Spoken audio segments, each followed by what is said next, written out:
Jesselyn ungkap kehebatan Lord Adi saat ikut MasterChef Indonesia Season 8. Jesselyn mengungkapkan kehebatan Lord Adi saat keduanya masih bersaing dalam ajang MasterChef Indonesia Season 8. Menurut Jesselyn, kehebatan Lord Adi yaitu memiliki indera perasa yang hebat sehingga mengetahui bumbu masakan apa yang kurang atau sebaliknya.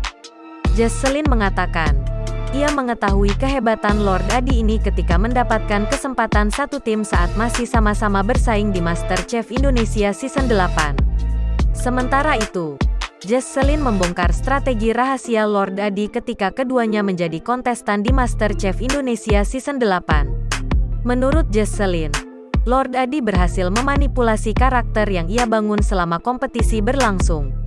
Dalam sebuah tantangan di MasterChef Indonesia Season, Jesselyn mengaku pernah menyelamatkan Lord Adi karena menilainya terlihat tidak serius mengikuti kompetisi tersebut.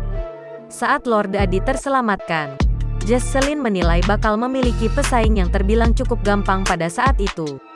Anggapan tersebut semakin kuat ketika Jesselyn melihat Lord Adi mencoba berbagai eksperimen masakan saat babak tantangan pertama. Jangan lupa subscribe, share, komen, dan like ya!